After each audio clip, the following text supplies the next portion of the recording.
These images remind us of what it was like 3 years ago when the pandemic began. Our teams worked tirelessly to provide essentials to the communities that we serve. We built technological infrastructure that would typically take years in just months. And soon our businesses and our customers began to evolve. Our customers started looking at new ways to find their essentials than they had in the past. In fact, according to a survey by Gallup, in 2019, over 80% of shoppers said they had never turned to the internet for groceries. But by June of 2020, online grocery sales hit $7.2 billion in the US alone.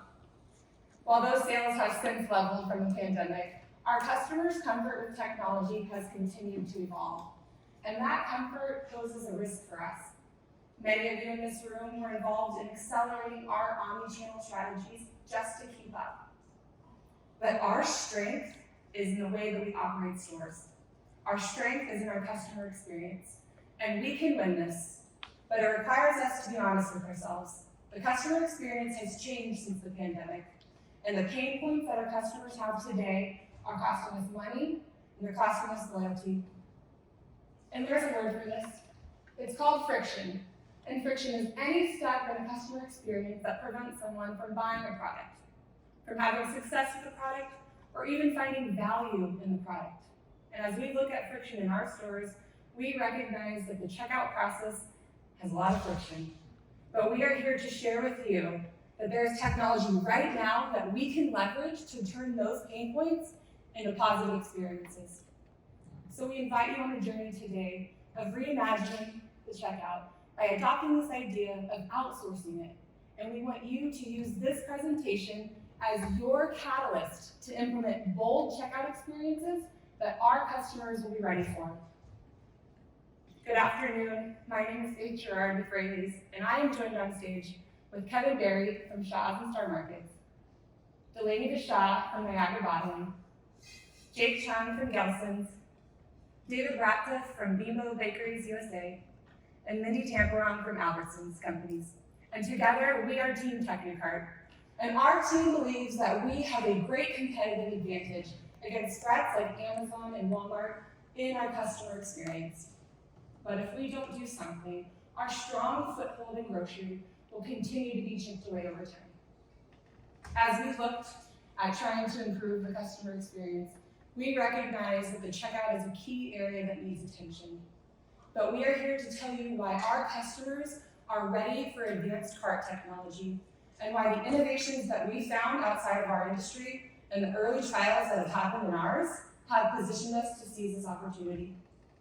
As we take you on this journey of reimagining the checkout, we're going to share with you the history of technology adoption in our stores, the emerging trends for consumer behavior, along with innovations we found outside of our industry. And lastly, we will discuss the game-changing benefits of autonomous shopping carts and share with you some of the value that it can provide for our customers, but also to our industry as a whole. Kevin is going to start us on this journey by talking about where we've been. So looking at the evolution of the supermarkets, it's important to understand where we've been, to understand where we're going. The shopping cart was invented in 1937. The price scanner was introduced in 1974. There were decades between true innovation. Self-checkouts were rolled out in 1986. They were removed out of many stores and then put back in. Loyalty cards joined the paper ads as a dual marketing approach to the masses with personalization that was hit or miss. Going into 2019, the industry started to change, started to evolve with some smart stores and smart carts with mixed results. Last 3 years, pandemic hits. Technology for our customers, our industry, was put on the fast track. In fact, some reports have stated 10 years of innovation just in 10 months alone. Remember, over 90% of our sales still remain within the four walls, so to enhance the customer shopping experience, we'll drive our customers to their favorite locations in their hometowns. We are the experts in serving our communities. We offer the best stores and the best products, and we must enhance that shopping experience. our future shoppers and current shoppers demand it. We got a chance to speak to our future shoppers, and Delaney's gonna tell you a little bit what they told us about what their new expectations are. So the next big innovation to be implemented in grocery retail needs to properly address the concerns of the incoming generations. This inspired us to speak directly with them. We had the privilege of joining an undergraduate class here at USC and conduct market research to over 120 students and came away with some fascinating insights. First, 4 to 5 shoppers still shop in store. This validates the research that although e-commerce is becoming more widely available, it's not the primary way that our consumers want to get their groceries. Second, 88% of shoppers responded that convenience is important to their experience, which begs the question, what aspects of in-store shopping is least convenient, and what can we do to reduce those pain points? So we actually gave them a list of factors and asked them to rank them. The top rated challenge reported was long checkout lines, followed by difficulty finding the products they need. Lastly, we talked about self-checkout, and 54% of the students responded that they're comfortable with these technologies and always use them. Next, we look at other industries. How are other industries applying technology to reduce these non-value-added aspects of the activity? This brought us to golf. And in the golf industry, they're using AI technology to create autonomous caddies that sync up to a golfer and follow them through the course. It's able to determine how far away the golfer is, the speed and direction in which they're going, and it's also equipped with the ability to see other objects around them and stop before colliding. So that's pretty neat.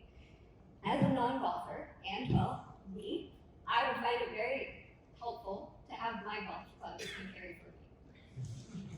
As we looked at retail in other countries. How are other countries reacting to this retail environment?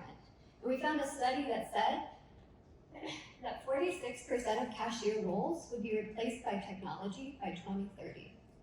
So from understanding what our consumers' needs are, understanding what other technologies are being implemented, and how other countries are reacting, it became very evident that the checkout process is something that needs to be upgraded. So please join us in watching this short video clip of a positive experience being created with the use of autonomous shopping carts. Alright, ooh baby just hold tight. We're up at the moonlight, believe in the magic. On side, we'll make it feel just right. Just look at that bright light, believe in the magic. And we can save you from your past. This bond is always gonna last. When nothing else makes sense, just dance. What you gonna do? We're doing it all. The feeling is so. Baby, you got me. Believe in the magic. We're doing it all. The feeling is so. Baby, you got me. Believe in the magic. Smart. E-Mart. Baby, you got me. Eli. Believe in the magic. Wow, imagine that cart technology in your stores. With innovation and technology revolutionizing the shopping experience, this shopping cart can be a game changer for our industry. As we heard today, our customers tell us that the checkout process is the biggest pain point they face while shopping in our stores. This shopping cart can provide a streamlined, fast, easy checkout for our customers. They can come in our stores, do their shopping, and walk right out the door. As they leave the store, the onboard interface will charge the customer for their groceries, follow them to their car, return to the docking station, and wait for the next customer. As our customers tell us time is more valuable than anything these days, this is a major win for our customers. We also see the shopping cart as a benefit to the customer experience. Our customers come in our stores to shop, and the onboard interface that's on these shopping carts will sync up to the loyalty app. If they've already downloaded a shopping list, that shopping list will upload into the interface, and it will give them the most efficient way to shop through the store, again, saving them time. Studies show that 85% of consumers will abandon a shopping cart if they cannot find an item in the store. This onboard interface solves this problem. There's a search option on it, and our customers don't have to wander through our stores aimlessly looking for a clerk to help them find an item. They can type it in right there on the interface, and it will tell them where it's at and navigate them to it. So as we see these major wins for our customers, we also see wins for you guys. This shopping cart has an implementation cost of approximately $500,000 per store, but with that, we'll see a significant reduction in our number one P&L expense, which is labor. This shopping cart will save us approximately $260,000 annually per store in our number one P&L expense. And while the customers are shopping with this shopping cart, they'll be able to touch and feel the items we're selling in our store. And studies show that customers that shop hands-free spend 5 to 10% more in our stores. And additionally, Gatekeeper, a national cart containment company, says that on average, in a grocery store, they spend $15,000 per year on cart containment efforts, whether it's replacing or getting them back, or maintenance of them, or city ordinances. So I'm sure at this point you're wondering if there's any other revenue streams that this shopping cart can provide. It was Thomas Edison that once said, when you think you've imagined all the possibilities, remember this, you haven't. Throughout the food industry management program, we've been challenged to think differently. And by thinking differently, it's led our group down the path towards the topic that we're talking with you about today. So in thinking differently, we started to look at things such as how we market to our customers, whether it be through television, radio, billboards, digital and influencer, or maybe one of the major pain points of the people in the room today, our print and circular. How do we truly monitor the effect of the ROI that we're getting off of these vehicles that we're currently using? If we're being honest with ourselves, it's hard to monitor their effectiveness. So we asked ourselves, is there a better way? Possibly. And could we reallocate some of the funds that we're already using to get a bigger impact? Absolutely. So consider this, a customer standing in front of a perfectly stocked bread roll, of course. In a sea of decisions, trying to figure out what they're going to pick up for their family to take home. What if something popped up on the digital interface of that autonomous shopping cart, much like what you see on the screen? How much larger of an impact could that have if we were able to market our customer in real time to influence their buying decision? That's truly impactful. Then we started to think about, how do we currently promote our items? And we have an issue with how we promote currently. I think we can all agree on that. The problem that we have is a lot of customers have a high willingness to pay because of the trust that we've built with our brands over the years that they've been purchasing. However, when we promote currently, every person receives that discount. This cart, because the shopper loyalty card is programmed into it, it would understand if that customer is a loyal customer, the one that purchases our items regardless of the price, that maybe we just need to make them feel better about their purchase. Or if it's maybe perhaps somebody that hasn't purchased for a couple cycles, that we're trying to incentivize to get back into our brands. Or lastly, what if it's a target household that's never purchased our items? How can we allocate those funds directly to those customers to speak to them to where they want to purchase our brands? Pretty cool. And then we think about, how do we build the baskets through bundling? This cart's going to understand what we've already purchased and make suggestions as far as how to build the basket further. And then lastly, let's think about all the valuable real estate that we're currently taking up with our shelf stands. How could that be redeployed? Whether it be putting in a Starbucks in a location that doesn't have one, enhancing and expanding your current product portfolio, or perhaps building lobby excitement for ads to build those baskets and build the household penetration. But you guys all have extremely intelligent people on your teams. What do they see as the possibilities for this? What could they imagine as a possibility for this solution? But it's going to be up to you to act. So audience, are you with us? You've heard from Faith talk about in the beginning on pain points, that the long checkout process is the #1 pain point for our customers. It's no surprise. And with our value, with customers, it's about the pain points. With customer loyalty, we know it's there, okay? We all want it, we all need it. But if we don't remove the friction from our shopping experience for the customers, we can't even think about retaining customer loyalty, let alone gaining it. And with loyalty, it's all about the value creation outside of just product and price. You've heard Mindy touch up on it a little bit earlier. Removing and saving the time for our customers is going to be one of the key elements to this value creation that we're trying to convey. And with the autonomous shopping carts, in which the technology already today exists for us to move these carts forward, it's going to take our industry to the next level.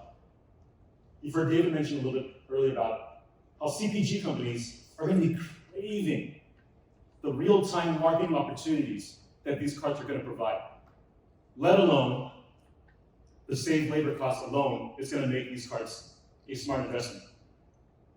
The world is different, it's changed. But are we going to get in front of these changes? Or once again, are we going to follow just to stay in the game?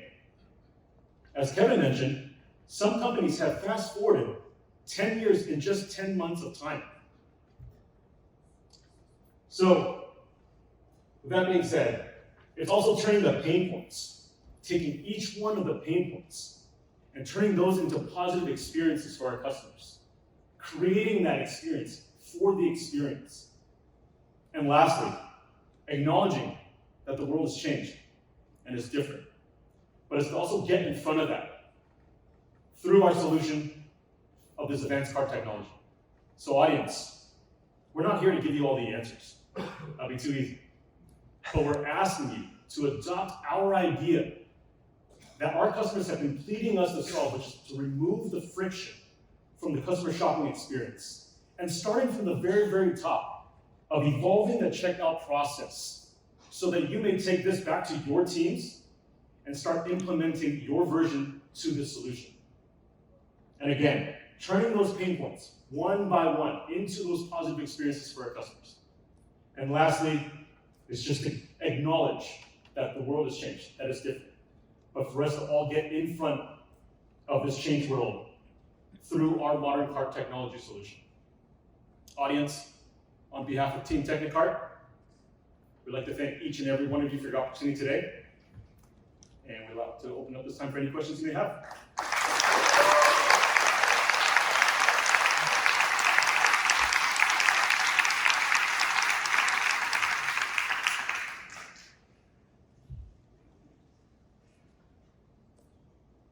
Hi, Yvonne Montanaro with Gelson's Markets.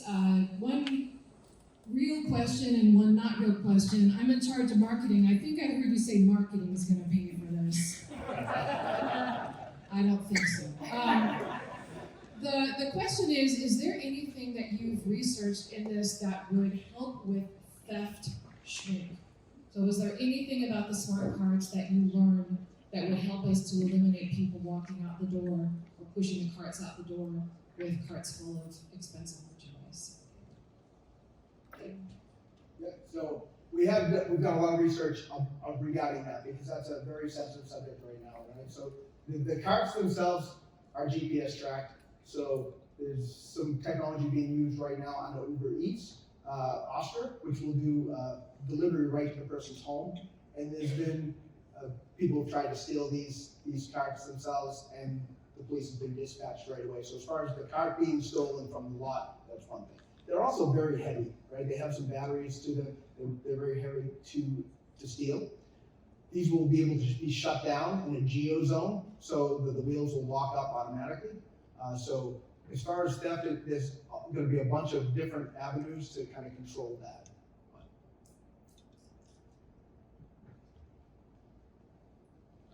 Thanks, Team Techni-Kart. Nice job. I want to start by commending you on taking a very customer-centric problem and working your way back. That was great. A quick one for you, and then maybe a little bit more challenging one. So for the quick one is $500,000 for how many of these cards? So these carts cost between $5,000 and $10,000. Obviously, that price would come down with scale and size.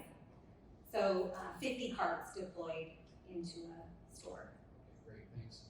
And then one of the things that I love about our business is watching our customers. If you watch our customers today, they're very immersed in their phone experience. And it's not just the in-store experience, it's their personal life that they're doing at the same time. I'm just wondering if you thought a little bit further down the road in terms of what are some of the immersive ways that you could coordinate and navigate between those two rooms.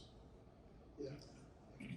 So as far as the cart following the customer right to their car, that's one option. But there's also another option where you could have it programmed right to the person's home, right? So you could go to the gym and your car could be waiting for you at your doorstep. So as far as just the time savings and the convenience, that's something where you could take just to the next level, almost like the Oscar Uber Eats example. That car could either bring you to your car, or it could go right to your home and you could go drop the kids off at soccer and come back and your food will be waiting there. So there's definitely a lot of research that we've done where the last mile is a big pain point, right? And that was where we kind of started with some of our projects. It was like, how do we solve the last mile, which is, this could be an avenue to help that.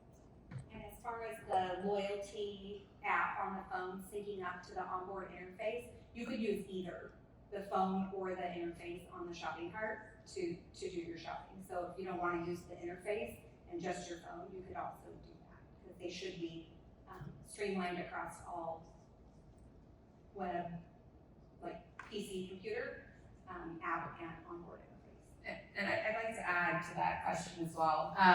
So you saw right before us, we talked about just the digital twin concept and engaging with people virtually. And so this idea of using a screen as opposed to a phone, we're trying to understand what in 10 years, how are our shoppers going to be engaging with technology, right? We went from a computer to a laptop, to a tablet, to a phone, to a tablet, to a phone, and they get smaller and smaller and we make them bigger. So I have a feeling that our customers are going to change over time with how they like to engage. My guess, our big bet, is that they don't want to use their hands anymore. And that's the problem with the phone. Today, you still are distracted by having to carry something. And so do we big bet that they won't want to hold it and use a screen, or do we say that they're just going to use phones forever and maybe that's it? So I think there's a lot of opportunities. A big part of this cart was this idea of seamlessly merging phone, computer, cart, life together in a way that's a little bit different than how it is now. Thank you, Techni-Kart.